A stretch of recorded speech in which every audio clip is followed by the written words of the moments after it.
Hi guys, मेरा नाम है साहिल खन्ना और आज की वीडियो शुरू करते हैं। सबसे पहली न्यूज़ और बहुत बड़ी न्यूज़ है भाई। गोल्डमैन सैक्स वालों ने बोला है कि ब्लिंकिट की वैल्यूएशन ज़ोमैटो से भी ज़्यादा है।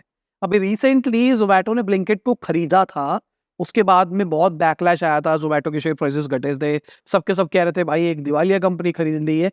बट गोल्डमैन सैक्स का ऐसा कहना है कि इस टाइम पे जो ब्लिंकिट है उसकी एस्टिमेटेड वैल्यू ₹119 पर शेयर है और अगर ज़ोमैटो की बात करके चले तो ₹98 पर शेयर है। ओवरऑल अगर बात करके चले तो इनके हिसाब से ₹218 मिलती है, बट अभी के टाइम पे फिर डिस्काउंट पे मिल रहा है आपको ज़ोमैटो अगर देखा जाए तो।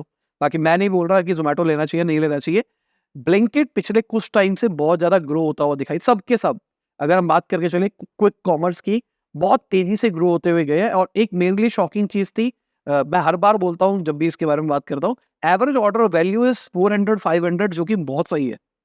मतलब एवरेज कोई इस क्विक कॉमर्स का मतलब था कि 10 मिनट डिलीवरी, उसके ऊपर भी अगर कोई ऑर्डर कर रहा है तो एवरेज 400-500 का ऑर्डर कर रहा है। मुझे लगता था कि लोग एक कोल्ड ड्रिंक मंगाने के लिए ₹10 की चीज़, ₹50 की, ₹100 की चीज़ मंगाने के लिए करेंगे। बट इन्होंने स्मार्ट चीज़ क्या करी है, इन्होंने ₹150 के ऊपर डिलीवरी फ्री कर दी है, फिर पैकेजिंग चार्ज कम करने के लिए। और अगर आप ₹500 से ऊपर का ऑर्डर करते हो या ₹300 से ऊपर का करते हो, तो आपको एडिशनल डिस्काउंट्स मिलते हैं, जिसके चक्कर में बंदा एक्स्ट्रा ऑर्डर करता है। जैसे पहले बिग बाज़ार जैसी जगहों पे होता था ना कि हम लेने के लिए जाते थे कुछ और वहाँ पे बहुत सारी चीज़ें सस्ती मिल रही होती थी तो हम ले आते थे। और फिर पता लगता था कि अगर ₹2000 तक का ऑर्डर करते हैं तो साथ में भाई एक 2 किलो 5 किलो चीनी फ्री मिलेगी। तो हम थोड़ा और ऑर्डर वैल्यू बढ़ा लेते थे। सिमिलरली ऑनलाइन के अंदर यही चीज़ करी जा रही है और बहुत स्मार्ट तरीके से करी जा रही है। बाकी भाई गवर्नमेंट ने बोला है जितनी भी एक क्विक कॉमर्स कंपनी है कि भाई आप जो ये क्लेम कर रहे हो 10 मिनट की डिलीवरी करते हैं, इसको बैक्ड बाय डेटा करो, मीडियन निकाल के दो हमको, कि जो भी आप एवरेज डिलीवरी करते हो हर सिटी के अंदर, उसका मीडियन कितना होता है। मीडियन मतलब एवरेज कितना लगता है टाइम डिलीवर करने के लिए। अगर हम बात करके चले, स्विगी कहता है कि हम 20 मिनट से जल्दी कोई भी बिज़ी डे होगा उसमें पहुँचा देंगे और नॉर्मल डेज़ में 10 मिनट में पहुँचा देंगे। ब्लिंकिट कहता है कि भाई 10 मिनट में हम डिलीवरी कर देंगे अगर हमारा स्टोर ऑपरेशनल है तो। बिग बास्केट कहता है हम 10 मिनट में डिलीवरी कर देंगे, बट वो कहते हैं हम लिमिटेड सिटीज़ के अंदर ही ये वाला चीज़ ऑफ़र करते हैं।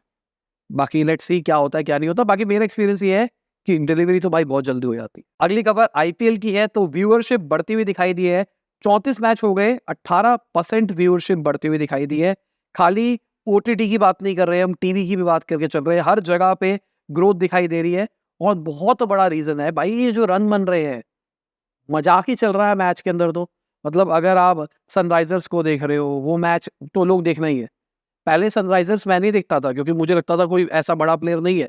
मुझे विराट कोहली की टीम या रोहित शर्मा की टीम, मैं मतलब प्लेयर्स के लिए देखता, धोनी हो गया, प्लेयर्स के लिए देखता था।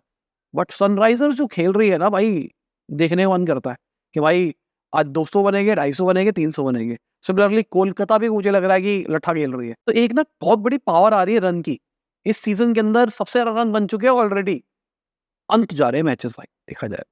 जो क्रिकेट लवर है उसको समझ में आ रही होगी मेरी बातें। अगली खबर दिल्ली हाई कोर्ट की है, तो रिसेंटली उन्होंने व्हाट्सएप को बोला था कि भाई आप जितना भी आपको कोई भी मैसेज फॉरवर्ड करता है ना, वो सारा बैक ट्रैक रखो। बेसिकली गवर्नमेंट चाहती है कि अगर कोई भी स्पैम करा जाता है, कोई भी दंगे भड़काने के लिए मैसेज डाला जाता है, तो उसको बैक ट्रेस किया जाए कि वो कहाँ से आया था।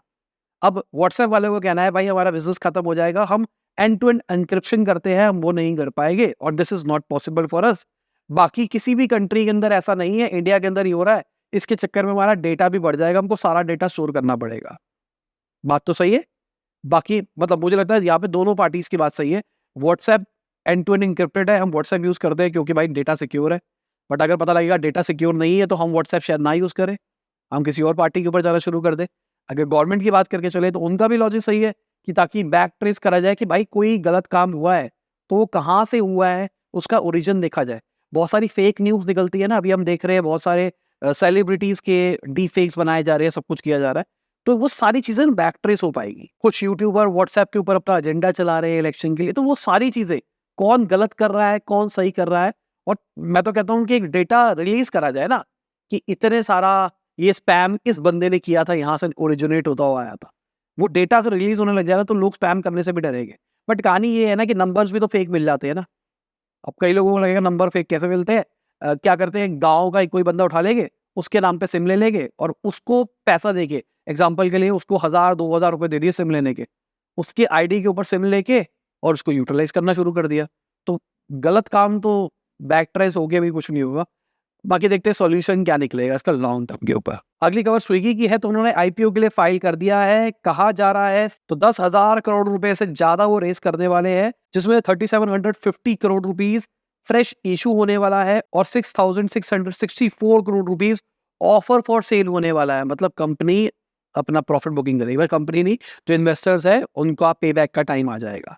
आपको क्या लगता है स्विगी का कैसा रहने वाला है? क्योंकि जोमेटो की तो अब लिस्टिंग सही लग रही है, सब कुछ सही लग रहा है, तो जोमेटो सही, तो जो उसका कॉम्पिटिटर है वो भी सही होगा। ठीक है, देखते हैं क्या होता है। बाकी अगर फर्स्ट क्राई की बात करके चले तो उन्होंने अपने आईपीओ पेपर को विड्रॉ कर लिया है। उनका प्लान है कि बाद में देखेंगे भाई आईपीओ को। $500 मिलियन वो आईपीओ से रेस करने का प्लान कर रहे थे। 4 महीने पहले ही उन्होंने अपना डीआरएचपी फाइल किया था और अभी उन्होंने अपना डीआरएचपी निकाल लिया है। अब इसके रीजंस कहे जा रहे हैं कि सेबी ने कुछ की डेटास मांगे थे, जिसके चक्कर में इनको लगा कि इट्स बेटर कि अभी वेट किया जाए, बाद में निकाला जाए। देखो, आईपीओ चीजें तो सुनने में अच्छी लगती है, बट आईपीओ से ना रेगुलेशन बढ़ जाती है। आज के टाइम पे मेरी कंपनी चल रही है, कितना प्रॉफिट कमा रहा हूँ, क्या कर रहा हूँ, कैसे कर रहा हूँ, मैं किसी के लिए जवाबदेही नहीं हूँ। बट अगर मैं सब कुछ लीगली कंप्लायंट हूँ, टैक्स वैक्स पे कर रहा हूँ, सब कुछ कर रहा हूँ। दूसरी साइड पे अगर मैं लिस्टेड हो जाता हूँ ना, तो बहुत सारे लोगों का पैसा मेरे अंदर लगा है, मेरी कंपनी में लगा है, तो मैं बहुत सारी चीजें ना ऐसे ऐसे ही नहीं कर सकता। बहुत रेगुलेशन, बहुत स्क्रूटनी हो जाती हो। अगली खबर इंडिगो की है, तो भाई इनके शेयर्स ऑल टाइम हाई पे चले गए। $5 बिलियन का एयरप्लेन का ऑर्डर किया है उन्होंने, और पिछले कुछ टाइम से हम देख रहे हैं इंडिगो तो भाई प्लेन के ऑर्डर करे जा रहा है।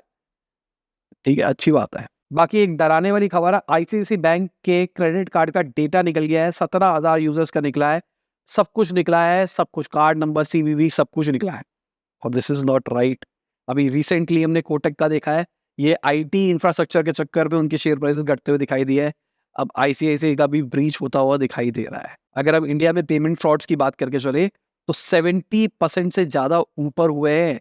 Q4 की बात करके चल रहा हूँ, 2604 करोड़ के फ्रॉड हुए हैं, बड़ी बात है। अब बात करते हैं बहुत सारी कंपनी के फाइनेंशियल डेटास की, क्योंकि क्वार्टर खत्म हुआ है तो डेटास निकल के आए हैं।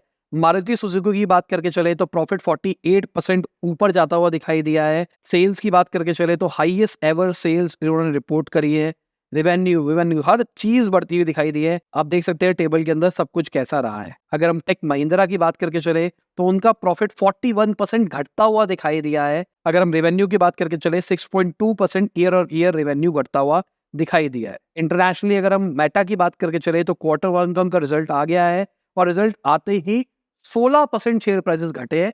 आपको लग रहा होगा बहुत खतरनाक डेटा निकल के आया होगा ना, कंपनी के लॉस बढ़ गए होंगे, ऐसा हो गया होगा।